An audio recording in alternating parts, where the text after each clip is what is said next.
नमस्कार। आपका अखबार के संक में आपका स्वागत है। मैं हूं प्रदीप सिंह। इस समय सत्ता के गलियारों में बहुत गहरा सन्नाटा है। सन्नाटा ऐसा है कि सन्नाटा बहुत शोर मचा रहा है। शोर इतना है कि लोगों को समझ में नहीं आ रहा कि होने वाला क्या है। ये एक तरह की अनहोनी होती है। बड़ी ही विशेष परिस्थितियों में ऐसा होता है कि जब सन्नाटा शोर मचाने लगे या खामोशी शोर मचाने लगे। कुछ इसी तरह का माहौल है इस समय राष्ट्रीय राजधानी दिल्ली में सत्ता के गलियारों में। क्या होने वाला है किसी को कुछ पता नहीं। क्या हो रहा है थोड़ा बहुत ज़रूर पता है। क्या गतिविधियां चल रही हैं, क्या एक्टिविटीज़ हैं, क्या होना था जो नहीं हो रहा है। तो 2-3-4 बातें जो मुझे पता चली हैं वो आपको बताता हूँ। एक, जो कैबिनेट की साप्ताहिक बैठक होती है बुधवार को, वो इस बार नहीं हुई, रद्द कर दी गई। उसका कोई कारण नहीं बताया गया। ये नहीं बताया गया कि अगले दिन होगी या उसके एक दिन बाद होगी। अक्सर ये होता है कि एक दिन पहले या एक दिन बाद वो प्रधानमंत्री की सुविधा, उनका जो एंगेजमेंट है उसके हिसाब से तय होता है और दूसरे मंत्रियों के कार्यक्रमों के अनुसार और विषय के अनुसार कभी कभी एक आध दिन आगे पीछे ये हो जाता है। इसमें कोई अनहोनी बात नहीं है।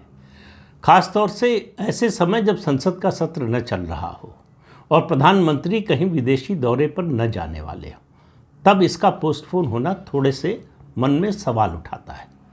लेकिन केवल एक बात के कारण आप ये नहीं कह सकते हैं कि कुछ बड़ा घटित होने वाला है या कुछ बदलाव होने वाला है।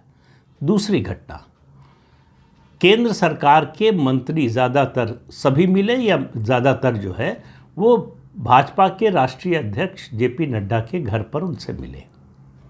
उसके बाद वो प्रधानमंत्री नरेंद्र मोदी से मिले। अब भाई सरकार है, सरकार के मंत्री हैं, तो उनका प्रधानमंत्री से मिलना या पार्टी अध्यक्ष से मिलना कोई जो है अनहोनी बात नहीं है, कोई ऐसी अनयूजुअल बात नहीं है। लेकिन जो परिस्थितियां हैं उसमें ऐसा लग रहा है। प्रधानमंत्री राष्ट्रपति से मिले हैं। राष्ट्रपति से प्रधानमंत्री मिलते रहते हैं, ये बात याद रखनी चाहिए। ये रूटीन मुलाकात भी हो सकती है और कोई विशेष मुलाकात भी हो सकती है। कोई बड़ा कदम उठाने से पहले प्रधानमंत्री राष्ट्रपति से सलाह मशविरा करते हैं या उनको सूचना देते हैं। किसी बड़े कदम के बाद भी वो, और ख़ास तौर से विदेश यात्राओं के बाद भी प्रधानमंत्री राष्ट्रपति को जाकर रिपोर्ट देते हैं। ये परंपरा बनी हुई है और प्रधानमंत्री नरेंद्र मोदी जब से प्रधानमंत्री बने हैं इस परंपरा का पूरी तरह से निर्वाह करते हैं। तीसरी चीज़ जो हुई वो ये कि प्रधानमंत्री शनिवार को जम्मू कश्मीर के दौरे पर जाने वाले थे। उनका ये दौरा रद्द कर दिया गया। क्या कारण है ये भी, इसके बारे में भी कोई जानकारी नहीं। उसके अलावा गृह मंत्रालय की जो खबर आ रही है उसके मुताबिक लगभग 1 हफ्ते के सभी कार्यक्रम स्थगित कर दिए गए। अब ये ऐसी खबरें हैं जिनकी कोई पुष्टि या खंडन करता नहीं है। इनके कारणों के बारे में कोई बताता नहीं है और पता चलता नहीं। ये जो सरकार है प्रधानमंत्री नरेंद्र मोदी की, इसमें सूचनाएं मिलना बहुत मुश्किल, कहना गलत होगा, असंभव सा है। तभी सूचना मिलती है जब सरकार देना चाहती है या पार्टी देना चाहती है, तभी आपको जानकारी मिलती है। फैसला अंतिम क्या होने वाला है ये आपको मालूम है कि सिर्फ 2 लोगों को पता होता है।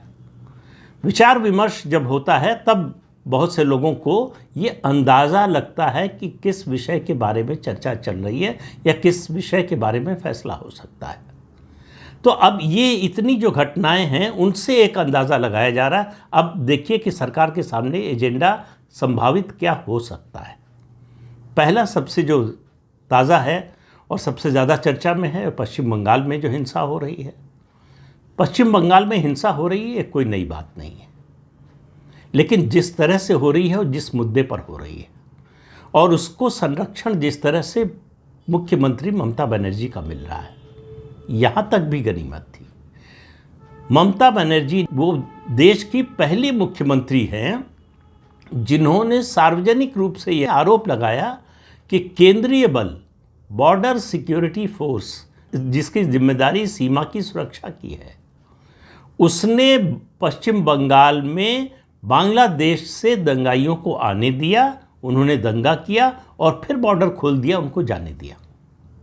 अब किसी देश की सुरक्षा एजेंसी पर जो सीमा की सुरक्षा करती हो उस पर इस तरह का आरोप कोई मुख्यमंत्री लगाए संवैधानिक पद पर बैठा हुआ व्यक्ति लगाए, ये अनहोनी है।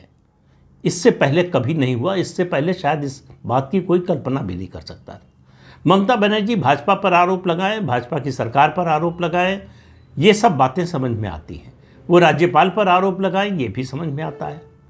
लेकिन बॉर्डर सिक्योरिटी फोर्स पर आरोप लगाना, किसी केंद्रीय सुरक्षा बल पर इस तरह का आरोप लगाना, और अगर उन्होंने आरोप लगाया है तो उनके पास प्रमाण होना चाहिए। वो कोई ऐसा छोटा बड़ा प्रमाण दिखाती जिसके आधार पर उन्होंने ये निर्णय लिया या इस निष्कर्ष पर पहुंची, ऐसा कुछ नहीं हुआ। सिर्फ उन्होंने आरोप लगाया। अब इस आरोप के बाद जो है, जाहिर है कि केंद्र सरकार अगर चुपचाप बैठी रहती है तो इसका मतलब केंद्र सरकार इस आरोप को स्वीकार कर रही है। तो एजेंडे पर एक मुद्दा यह है। दूसरा मुद्दा जो संवैधानिक है, अभी आपने पढ़ा सुना होगा, मैंने भी एक वीडियो बनाया था उस पर, तमिलनाडु के राज्यपाल और तमिलनाडु की एमके स्टालिन की जो सरकार है उसमें कई सालों से विवाद चल रहा है कुछ विधेयकों के पास होने और उनकी मंजूरी को लेकर। विधानसभा से पास हुए विधेयकों को राज्यपाल ने रोक कर रखा, मंजूरी नहीं दी, और काफ़ी समय बीतने के बाद उसको जो है भेज दिया राष्ट्रपति के पास। वहाँ से भी मंजूरी होकर नहीं आई। तो तमिलनाडु की सरकार सुप्रीम कोर्ट गई। सुप्रीम कोर्ट में उस 2 जजेस की बेंच ने उसकी सुनवाई की और उसका फैसला अभी 2-3 दिन पहले आया है। वो फैसला आश्चर्यचकित करने वाला है।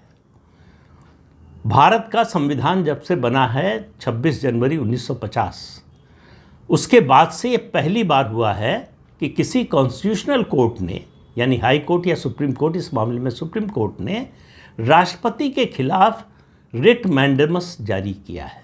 रिट मैंडेमस मैंने पिछले वीडियो में भी बताया था, मतलब है ये न्यायपालिका का निर्देश है, सुप्रीम कोर्ट का निर्देश है। और हमारा संविधान जो है वो राष्ट्रपति और राज्यपाल दोनों को लीगल इम्यूनिटी देता है, उनके खिलाफ कोई कानूनी कार्रवाई नहीं हो सकती। राज्यपाल या फिर राष्ट्रपति के खिलाफ रिट मैंडेमस जारी नहीं हो सकती। ये संविधान का मामला है, संवैधानिक प्रश्न है, कॉन्स्टिट्यूशनल इशू है। तो किसी भी कॉन्स्टिट्यूशनल इशू पर अगर फैसला कोई ले सकता है तो सुप्रीम कोर्ट की कॉन्स्टिट्यूशन बेंच ले सकती है। ये कॉन्स्टिट्यूशन बेंच नहीं थी, ये 2 जजेस की खंडपीठ थी जिसने ये फैसला लिया। ये भारत की राजनीति, भारत के संविधान की दृष्टि से देखें तो बहुत ही बड़ा फैसला है। ये ऐसा फैसला है जिसका असर बड़ा दूरगामी होने वाला है और इसका असर जो है पूरी राजनीति को बदलने वाला हो सकता है। क्या भारत सरकार इसको इसी रूप में स्वीकार कर लेगी? भारत सरकार के जो अटॉर्नी जनरल हैं उन्होंने कहा कि सरकार रिव्यू पर विचार कर रही है। साथ ही उन्होंने टिप्पणी की एक छोटी सी कि राष्ट्रपति को सुना नहीं गया, उनका पक्ष नहीं सुना गया, उनका पक्ष सुने बिना जो है फैसला सुना दिया गया। देश की कोई अदालत राज्यपाल या राष्ट्रपति को समन नहीं कर सकती है, नोटिस नहीं भेज सकती है। इसके बावजूद ये फैसला हुआ। अदालत ने सीमा निर्धारित कर दी है कि राज्यपाल और राष्ट्रपति, उनके पास अगर कोई विधेयक विधानसभा से पास होकर या लोकसभा से पास होकर आता है मंजूरी के लिए, तो एक निश्चित अवधि में उसको मंजूरी देना पड़ेगा। अगर वो नहीं देते हैं उस निश्चित अवधि में मंजूरी, तो फिर उसको मान लिया जाएगा कि मंजूरी दे दी गई है, स्वतः मंजूर मान लिया जाएगा। संविधान में ऐसी कोई व्यवस्था नहीं है। संविधान में ऐसी कोई व्यवस्था नहीं है जो कोई सीमा निर्धारित करती हो, समय अवधि निर्धारित करती हो कि कब तक राज्यपाल या राष्ट्रपति को फैसला देना चाहिए। आपको याद होगा राजीव गांधी के समय एक पोस्टल बिल आया था जिसमें यह अधिकार सरकार को दिया गया था कि तब तो ये इंटरनेट और इस तरह के कम्युनिकेशन का ज़माना नहीं था, तो ये अधिकार दिया गया था सरकार को कि वो किसी की भी चिट्ठी खोल सकती है, पढ़ सकती है और चाहे तो उसको उस तक पहुंचने से रोक भी सकती है। ज्ञानी जैल सिंह उस समय राष्ट्रपति थे और राजीव गांधी प्रधानमंत्री थे। ज्ञानी जैल सिंह ने उसको मंजूरी नहीं दी, उसको ठंडे बस्ते में डाल दिया, उसको लौटाया भी नहीं सरकार को, क्योंकि संवैधानिक व्यवस्था जो है कि अगर दूसरी बार जो है सरकार प्रस्ताव पास करके भेजे तो राष्ट्रपति या राज्यपाल मजबूर हैं उसको मंजूरी देने के लिए। तो उन्होंने कभी भेजा नहीं और उनका कार्यकाल समाप्त हो गया और राजीव गांधी की सरकार ने उसको दोबारा नए राष्ट्रपति के सामने भेजा भी नहीं।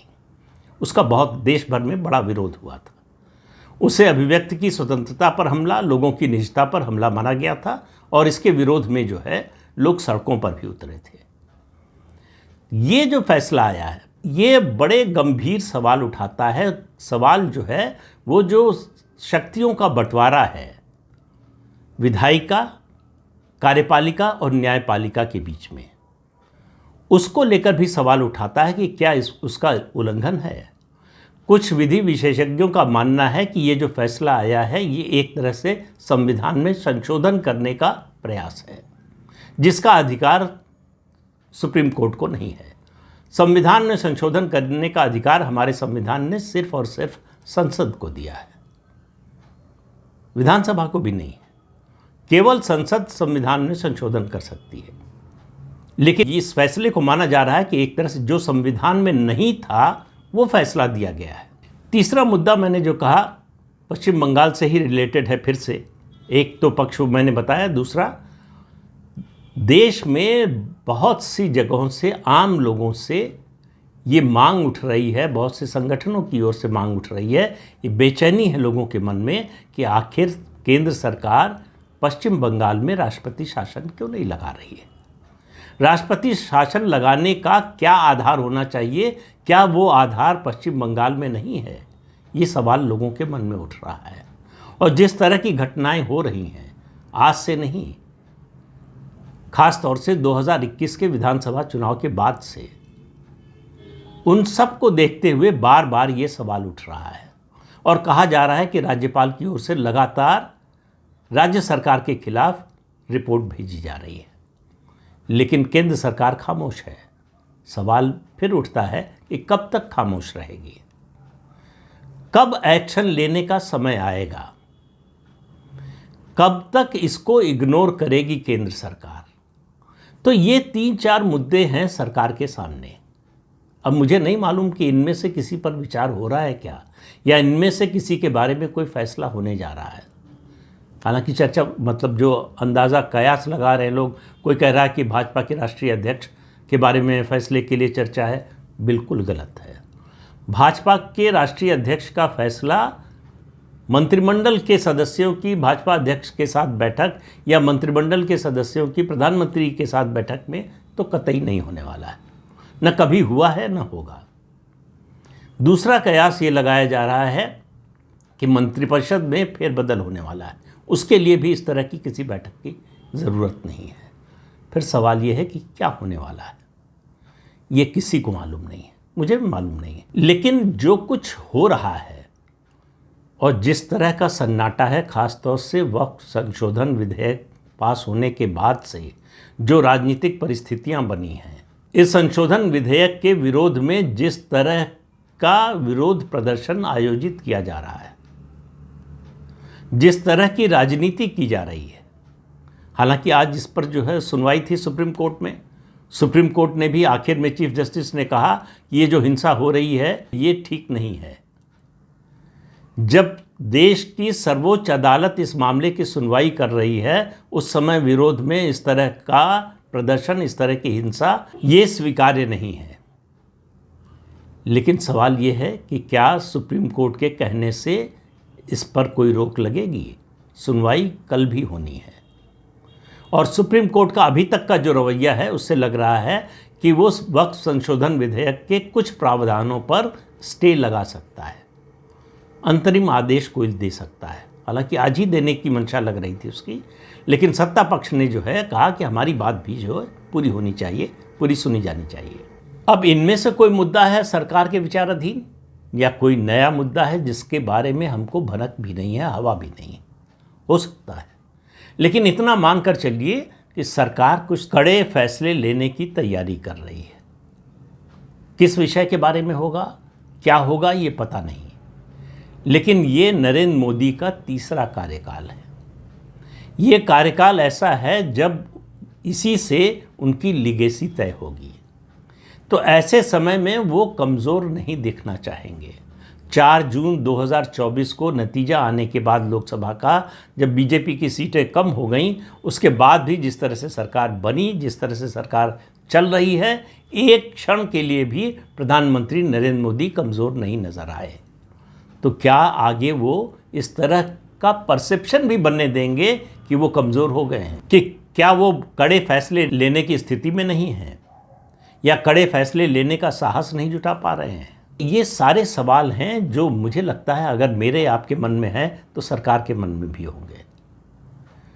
तो इंतज़ार कीजिए, अगले 2, 4, 6 दिनों में कुछ न कुछ तो होगा। क्या होगा, किस रूप में होगा, ये पता नहीं है। क्या वक्फ संशोधन विधेयक पर जो सुप्रीम कोर्ट में सुनवाई चल रही है, वो सुनवाई पूरी होने और फैसला आने के बाद होगा? मुझे लगता नहीं कि अंतिम फैसला आएगा। कोई अंतरिम फैसला ज़रूर आ सकता है, आगे के लिए सुनवाई टल सकती है, ये भी संभव है। लेकिन क्या होगा अदालत में, इसके बारे में कोई अनुमान लगाने का मतलब नहीं है। लेकिन सरकार क्या करने वाली है, इसके बारे में अनुमान लगाए जा रहे हैं। अब कहा जा सकता है कि ये सब पतंगबाजी है, केवल कयासबाजी है, अटकलबाजी है, हो सकता है। लेकिन सब कुछ सामान्य है, ये नहीं कहा जा सकता। और आने वाले समय में इसी तरह से सामान्य रहने वाला है, ऐसा भी नहीं लग रहा है। लेकिन इंतज़ार करने के अलावा हमारे आपके पास कोई विकल्प नहीं है। तो आप भी इंतज़ार कीजिए, मैं भी इंतज़ार करता हूँ।